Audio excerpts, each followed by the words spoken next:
We're just dating. Loyalty is not important. My girlfriend said when I found the messages with her ex. So I told her to pack her things. But 4 months later, she's a single mom begging me to take her again. Sup, Reddit. This is the story of how I caught my girlfriend cheating. We're just dating. It's not that serious, she said. So I yeeted her out of my life. Her ex came to pick her and her stuff, telling me I don't deserve her. Well, it gets better. Here's what went down. 2 years ago, I, 27 male, thought I'd hit the jackpot. Nadia, 25 female, was this firecracker brunette who had this laugh that made you forget whatever you were stressed about. She moved into my place after 6 months because rent is expensive and we're basically living together anyway. Made sense at the time. My mortgage, my name on everything. But hey, relationships are about sharing, right? She contributed maybe 30% to groceries and utilities, which I didn't sweat because I make decent money as a software engineer. I should have paid attention to how she talked about her job, always complaining about her boss being unfair or her coworkers being jealous bitches. Red flag that I completely ignored because, great ass and good dishes tend to cloud your judgment. I was thinking with the wrong head. For about a year and a half, life was good. Really good. She'd have dinner ready when I got home, we'd binge Netflix shows, take weekend trips to the mountains, classic domestic bliss shit that makes your married buddies jealous and your single friends roll their eyes. My best friend Billy used to joke that I'd been domesticated, but in a good way. Bro, you actually look happy, he'd say. It's disgusting. Billy is this 6 feet 4 inches bear of a dude who works in construction and has the emotional maturity of a golden retriever. He's also the most loyal MF I know and has zero filter, which makes him perfect for situations that require brutal honesty. Around 3 months ago, things started shifting. Nothing dramatic, just little stuff that made me go, that's weird. Nadia started working late more often. Not every night, but enough that I'd come home to an empty house and leftover Chinese food she'd ordered for herself. When I'd ask about her day, she'd give me these vague answers like, oh, just the usual bullshit, instead of her normal play-by-play of office drama. She also became super protective of her phone. Used to leave it laying around wherever. Now it was either face down or she'd take it to the bathroom with her. Started getting notifications at weird hours too. Like 11 p.m. on a Tuesday, kind of weird. The weirdest part was how she'd get these little smiles while texting. I'd catch her in my peripheral vision, grinning at her phone like it was telling her she'd won the lottery. And the sex. Look, I'm not going to pretend that was the most important thing, but when someone goes from jumping your bones twice a week to acting like you've got the plague, you notice. Every time I'd initiate, she'd have some excuse. I'm tired. I feel bloated. Can we just cuddle tonight? The worst part was how she started talking to me. Little dismissive comments that felt like paper cuts. I'd suggest a restaurant and she'd go, ugh, that place is so basic. I'd tell her about something that happened at work and she'd be scrolling her phone, throwing out distracted mm-hms like I was background noise. She started questioning everything I did too. My choice of clothes was too safe. My friends were immature. My hobbies were boring. Like she was systematically devaluing everything about me to justify whatever the heck she was planning. But like a dumbass, I figured it was just a rough patch. People get stressed, right? Maybe her job was getting to her. Maybe she needed space. Maybe I was being clingy. Yeah, turned out I wasn't the problem. 3 weeks ago, Nadia came home around 9 p.m. looking like she'd been through a blender. Hair messy, makeup smudged, and that post-gym glow that was weird because she hadn't been to the gym. Rough day at work, I asked. You have no idea, she said, heading straight for the shower. She left her phone on the kitchen counter. Face up. Unlocked. Now, I want to be clear. I'm not normally the type to go through someone's phone. That's psycho behavior. And I'd always figured if you can't trust your partner, you shouldn't be with them. But something in my gut was screaming that things weren't adding up.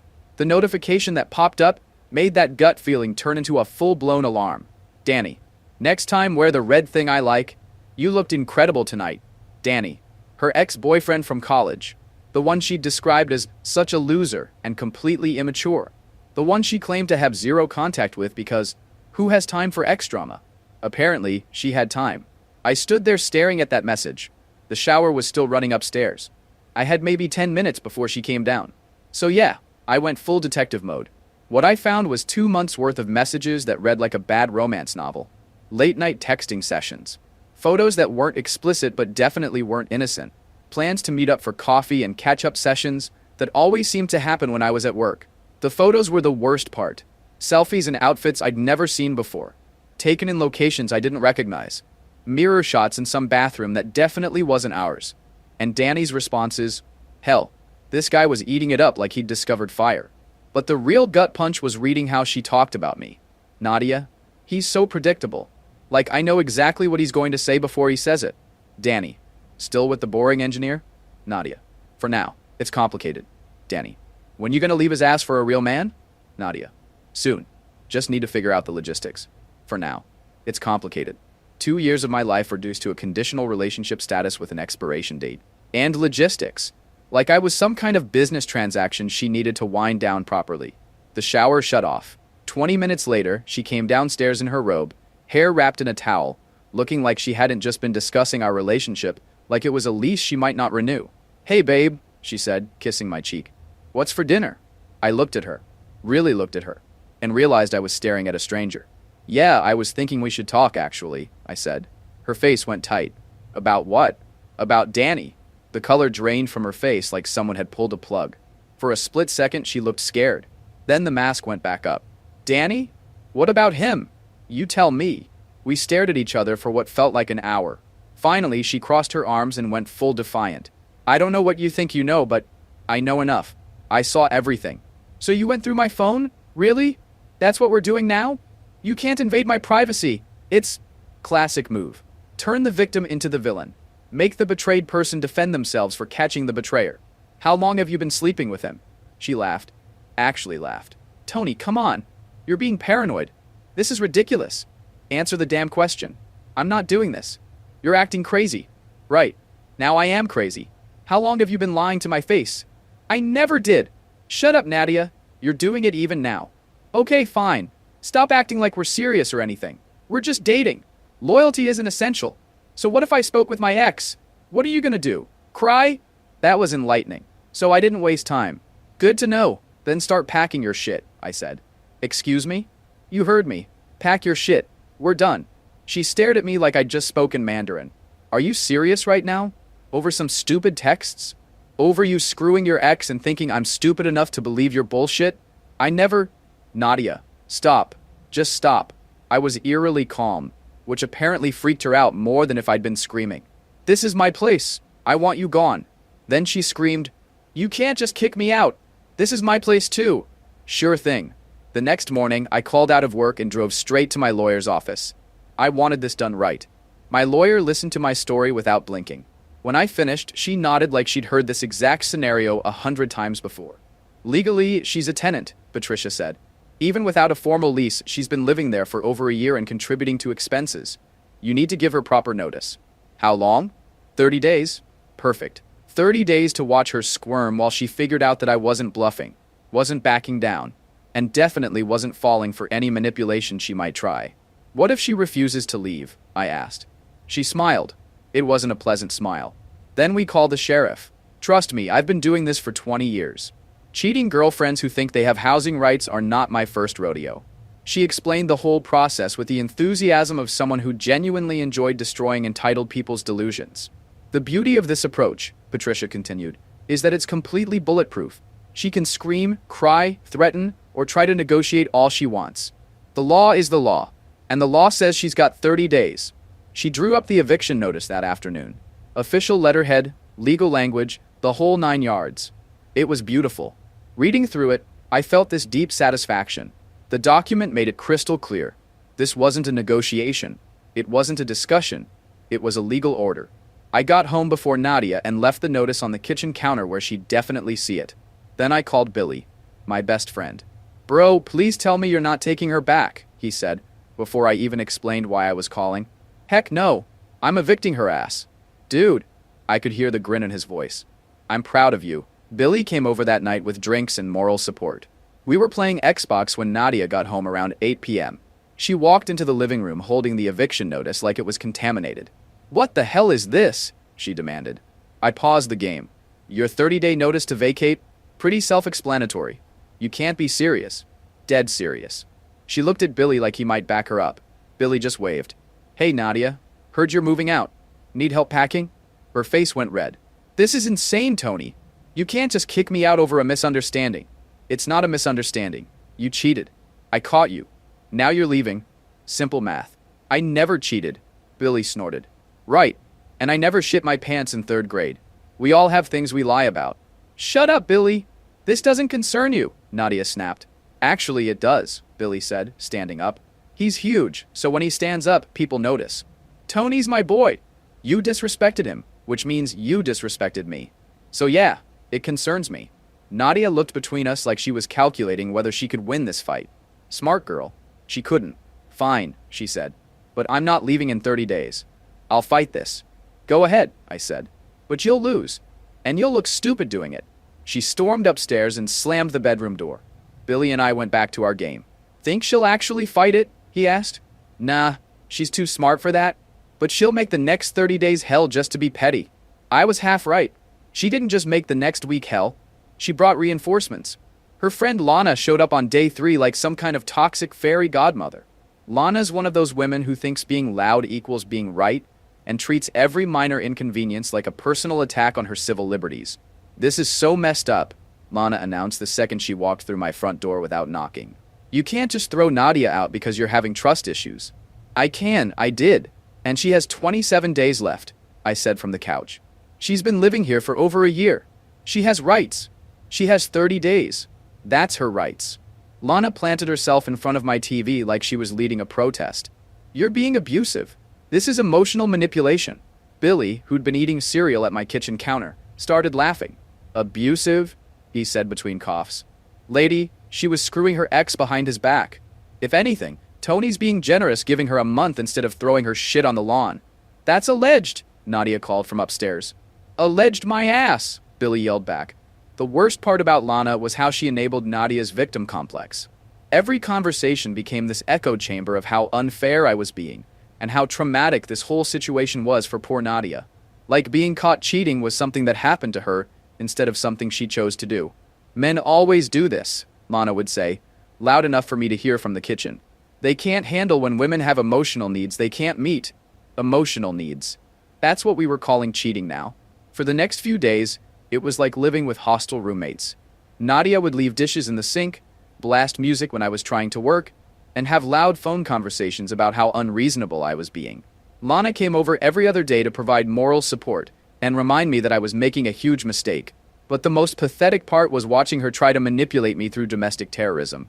She'd use all my nice towels and leave them wet on the bathroom floor. She'd eat the last of whatever leftovers I was saving for lunch. She'd move my shit around just enough to be annoying, but not enough to constitute actual property damage. The worst was when she tried to use sex as a weapon. On day 5, she came downstairs wearing this tiny negligee she hadn't worn in months, looking like she was ready to negotiate. Tony, she said in that breathy voice she used to use. Can we talk? We are talking. She sat down on the couch next to me, close enough that I could smell her perfume. I know you're angry, but maybe we can work something out. I miss you. It was pathetic. 25 days, I said without looking up from my laptop. The mask slipped. Are you fucking kidding me right now? Nope. That's when she lost it completely. Started screaming about how I was heartless and vindictive, and how she never loved me anyway, which was probably the first honest thing she'd said in months. You know what? She yelled. Danny was right about you. You're a pathetic loser who can't satisfy a woman. The worst part about Lana was how she kept trying to negotiate on Nadia's behalf, like this was some kind of business deal instead of the consequences of Nadia's own choices. What if she promises to go to therapy? Lana suggested one evening, when I came home to find them plotting in my kitchen again. What if she promises to cut off all contact with Danny? What if she pays you back for the utilities she owes? Each suggestion was more desperate than the last. They genuinely seemed to believe that if they just found the right combination of words, I'd magically forget about the betrayal and let Nadia stay. You know what would work? I finally said. A time machine. Barring that, she's got 21 days left. I'd come home to find them sitting at my kitchen table, planning Nadia's defense like this was some kind of legal battle, instead of a cheating girlfriend getting kicked out of her side piece's house. You know what this is about, right? Lana said one night when I walked in on their strategy session. He's jealous because Nadia's too good for him. Yeah, Nadia agreed. He's always been insecure. I grabbed a drink from the fridge and leaned against the counter. You're right, I said. I am insecure. I'm insecure about whether you'll be out by day 30, or if I'll have to call the sheriff to remove you. But don't worry, I've got both options covered. That shut them up for about 30 seconds. You're such an asshole, Nadia said. Cool. 23 days left. By day 7, I could tell the reality was setting in.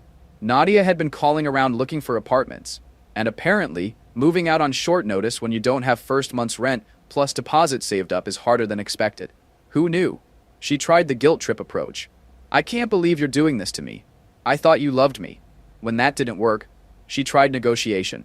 What if I promise to never cheat? We can work through this. I will sign a prenup when we get married. Yeah, smartass actually said that. When that failed, she went nuclear. Fine. I don't need your charity anyway. Danny said I can stay with him. Bingo. There it was. Her backup plan, right on schedule. Day 10. I was working from home when I heard a car pull into my driveway.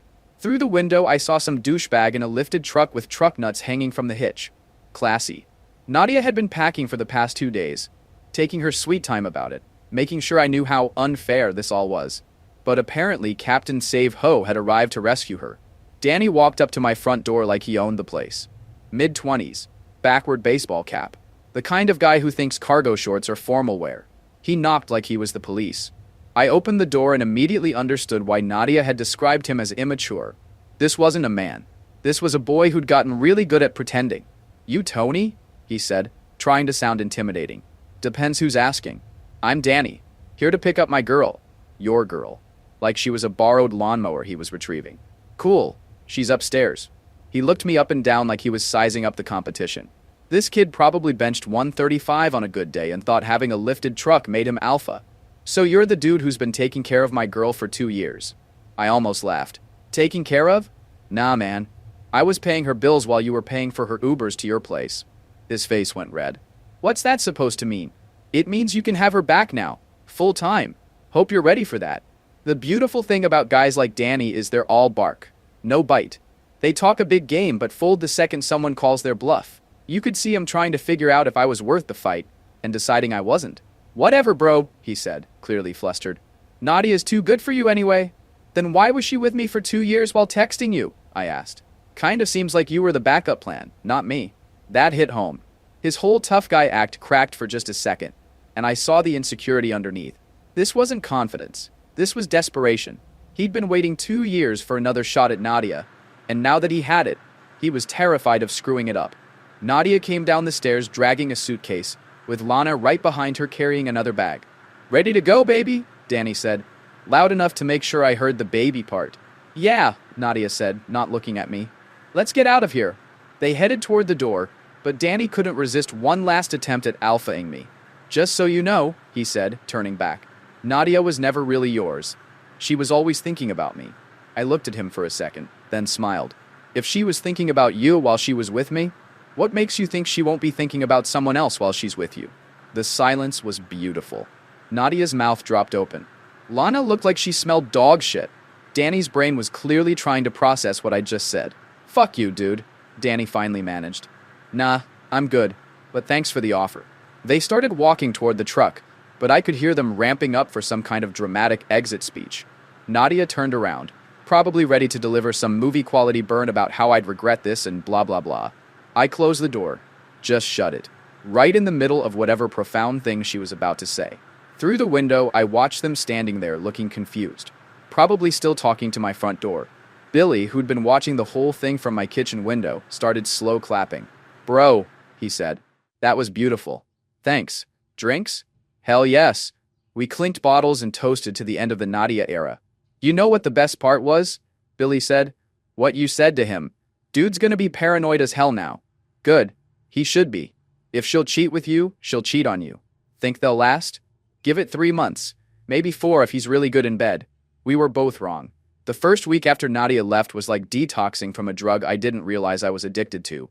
I kept reaching for my phone to text her random shit, kept cooking for 2 people out of habit, kept expecting to hear her peeing at 2 a.m., but by week 2, something shifted.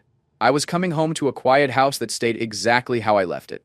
No dishes mysteriously appear in the sink. No makeup scattered across my bathroom counter. No passive-aggressive notes about me leaving the toilet seat up. It was glorious. The silence was incredible. Not the tense silence of someone giving you the cold shoulder, but actual peaceful quiet. I could watch whatever I wanted on TV without negotiating. I could eat cereal for dinner without judgment. I could leave my socks on the floor for a day, without World War III breaking out. I changed the locks on day 12. repainted the bedroom from her ridiculous accent wall purple back to normal human beige, bought new sheets because the old ones smelled like her perfume and betrayal. Billy came over to help me move the furniture back where I wanted it, instead of where it looked better for the room's energy, or whatever feng shui bullshit Nadia had been obsessed with. "Dude, your place actually looks like you live here again," he said, cracking open a soda. "No more weird throw pillows shaped like cats." "Those were decorative," I said. "They were a crime against masculinity." The best part was rediscovering my own routine. I'd forgotten how much I enjoyed my morning coffee ritual when I wasn't rushing to accommodate someone else's schedule. How satisfying it was to meal prep for the week without having to factor in someone else's random cravings. How peaceful it was to read a book without commentary about how boring my hobbies were. By month 2, I was hitting the gym regularly again. Not the couples yoga classes Nadia had dragged me to, where I spent an hour pretending to find inner peace while surrounded by soccer moms in Lululemon. Real workouts, heavy weights, the kind that left me sore and satisfied instead of just confused about why I'd paid $30 to stretch. My bench press went up 20 pounds in 6 weeks. Turns out when you're not stressed about relationship drama, you can actually focus on your goals. The gossip started trickling in around week 6. Mutual friends who'd been walking on eggshells about the breakup suddenly felt comfortable sharing what they'd been hearing through the grapevine. Jessica from our friend group was the first to spill. We ran into each other at the grocery store, and after the usual small talk, she dropped the bomb. "So, heard about Nadia and Danny. What about them? He kicked her ass out after 3 weeks. Apparently she told him she was pregnant and he straight up ghosted her. Changed his number and everything." I focused on selecting the right avocados, keeping my face neutral. "Rough. Gets better. She tried to crash at different friends' places, but you know how Nadia is. Overstayed her welcome real quick. Last I heard, she was back living with her mom." The mental image of Nadia explaining to her mother why she was 25 and moving back into her childhood bedroom was both pathetic and oddly satisfying. Then came the details from Billy, who'd been conducting his own intelligence operation because the man loves drama more than a teenage girl. "Bro, you're not gonna believe this," he said one night when we were grabbing wings. "Remember Lana, Nadia's psycho friend who kept defending her? Unfortunately. Well, apparently Nadia tried to stay with her after Danny booted her. Lasted exactly 4 days before Lana kicked her out too. Something about Nadia eating all her food and never cleaning up after herself. Shocking. But wait, there's more. Nadia's been sliding into random dudes' DMs on Instagram, trying to find someone to take care of her and the baby. Like, straight up messaging guys from high school asking if they want to reconnect. The mental image of Nadia desperately scrolling through her contacts looking for her next meal ticket was both pathetic and oddly satisfying. Not because I wanted her to suffer, but because karma has a way of collecting debts. "Think the baby's even real?" I asked. 50-50. Either she's pregnant and using it to try to trap someone, or she's lying about being pregnant and using it to try to trap someone. Either way, she's screwed. 3 months after Nadia left, I met Caddy at a coffee shop downtown. She was sitting in the corner booth, laptop open, looking like she was either coding something complex or planning the perfect murder. She had this focused energy that was immediately attractive, like she actually had her shit together instead of just pretending to. When I asked if I could share her table, the place was packed. She looked up with these incredible green eyes and said, "Sure, but fair warning. I'm debugging code and my internal monologue is mostly profanity right now." Software engineer. Should have known. We ended up talking for 3 hours. She was sharp, funny, and had this refreshing habit of saying exactly what she meant instead of making me decode hidden messages. When I mentioned being recently out of a long relationship, she didn't pry or fish for details. "Good," she said. "Fresh starts are underrated." That was it. No 20 questions about my ex, no need to know why it ended, no weird comparison games. Just acceptance and moving forward. The contrast was incredible. With Nadia, every conversation felt like navigating a minefield of potential triggers and hidden meanings. With Caddy, talking was effortless. She'd say something funny, I'd laugh genuinely. She'd ask about my work and actually listen to the answer instead of waiting for her turn to talk. We started hanging out regularly.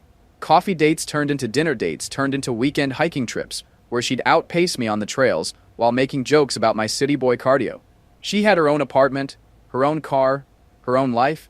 The best part? Caddy actually liked the things I liked. She'd suggest sci-fi movies I'd been wanting to see, knew more about craft beer than I did, and could hold her own in debates about whether Star Wars or Star Trek was superior. She was wrong about Star Trek, but I could work with it. 4 months post Nadia, I realized I hadn't thought about my ex in weeks. Not in a bitter way, not in a nostalgic way, just not at all. It was like my brain had finally updated its operating system and deleted all the corrupted files. You know what's weird? I told Billy one night. I keep waiting to miss her, but I just don't. That's not weird, that's growth, he said. You finally figured out the difference between loving someone and loving the idea of someone. He wasn't wrong. I'd been in love with the version of Nadia I thought existed. The one who was grateful for my loyalty instead of taking it for granted. The one who saw my stability as an asset instead of a bore. The one who actually wanted to build something together instead of just borrowing my life until something better came along. That version never existed, and I was okay with that. 6 months after the great eviction, our mutual friend Tyler was getting married. I'd known the guy since college, so missing his wedding wasn't an option. Plus, Caddy looked incredible in the emerald green dress she'd picked out, and I was looking forward to taking her with me. The ceremony was beautiful. Outdoor venue, perfect weather, the kind of Pinterest-worthy setup that made you believe in love again. Caddy and I sat in the back, holding hands while Tyler promised to love and cherish someone who actually deserved it. Think that'll be us someday? Caddy whispered during the vows. If you play your cards right, I whispered back. She squeezed my hand and smiled, and for a moment I forgot that weddings were basically romantic minefields for people with relationship baggage. The reception was in full swing when I spotted her. Nadia was sitting at a corner table, wearing a black dress that was clearly meant to hide her very obvious pregnancy. She looked tired, older somehow, like the past 6 months had aged her in dog years. Her hair was shorter, her face thinner, and she kept fidgeting with her purse like she was nervous about something. The pregnancy was definitely real. She was showing enough that there was no hiding it, which explained the loose black dress and the way she kept shifting in her chair like she couldn't get comfortable. Is that her? Caddy asked, following my gaze. I pointed her out to Caddy, who took one look and said, "Oh, that's her? Huh. I expected more. More what? I don't know. More something. She just looks sad." Sad was the right word. Nadia looked like someone who'd made a series of catastrophically bad decisions and was just now realizing the consequences. The confident, manipulative woman who'd cheated on me and demanded to stay in my house was gone. In her place was someone who looked defeated. Nadia spotted me during the best man speech. Our eyes met across the reception hall, and I watched her face cycle through surprise, hope, and something that looked like determination. Not good signs.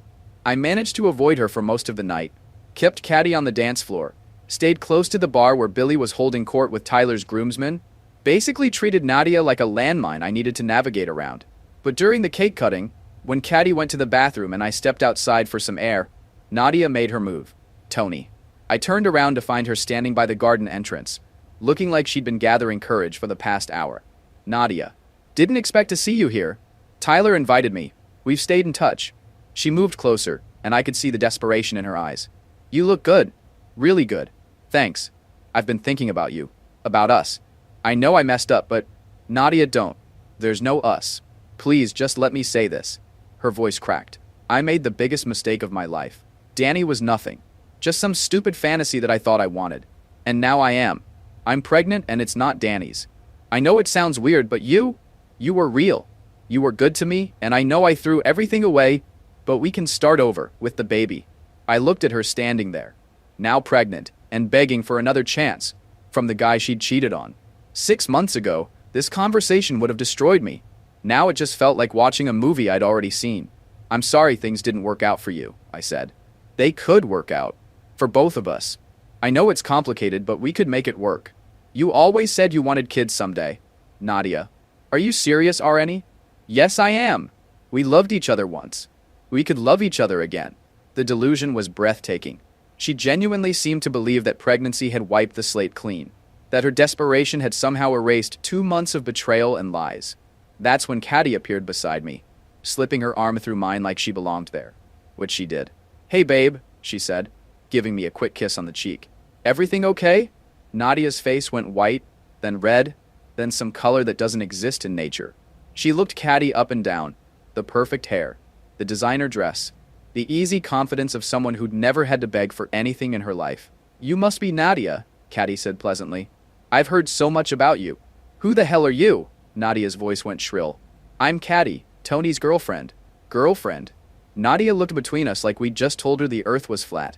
How long? 4 months, I said. 4 months? You moved on in 4 freaking months? I moved on the day I caught you cheating. Nadia's composure completely shattered. This is unbelievable. Unfucking believable. I'm carrying a baby, my life is falling apart, and you're playing house with some... Careful, Caddy said, her voice still pleasant but with an edge that could cut glass. You don't even know him, Nadia continued, her voice getting louder. You don't know what he's really like? He's boring and predictable and...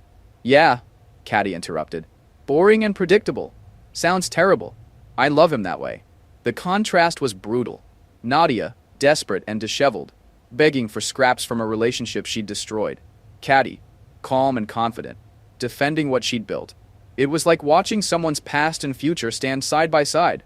Other guests were starting to notice the commotion. Tyler's new wife looked over with concern, probably wondering if she needed to call security. That's when Billy appeared out of nowhere, carrying 2 champagne glasses and wearing his most innocent expression. Nadia, holy shit, is that you? He moved toward her with his arms open like he was going for a hug. Look at you, glowing. Nadia stepped back instinctively. Billy, dude, pregnancy suits you. You look... He paused, tilting his head thoughtfully. Exactly like someone who got exactly what they deserved.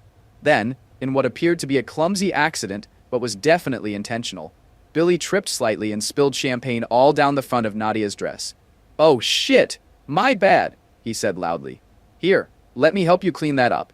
He started dabbing at her dress with a napkin, making the stain worse while apologizing profusely. Nadia was forced to accept his help, while standing there soaked in champagne, mascara running, dignity completely evaporated. It's fine, Nadia said through gritted teeth, trying to salvage some dignity. No, I insist, Billy continued, making the stain worse with every dab. Tony, have you got any club soda? This is a disaster. Caddy took my arm. Tony, want to get some air? We walked away while Billy continued his Oscar-worthy performance of trying to help Nadia clean champagne out of a black dress. Behind us, I could hear Nadia's voice getting higher and more desperate, but the words got lost in the music and laughter of people actually enjoying themselves. Your friend is diabolical, Caddy said once we were out of earshot. Billy is a treasure. We spent the rest of the night dancing, laughing with friends, and celebrating Tyler's happiness. Nadia left early, presumably to go home, and change out of her champagne-soaked dress and shattered expectations. I never saw her again after that night. And honestly, that was exactly how I wanted it.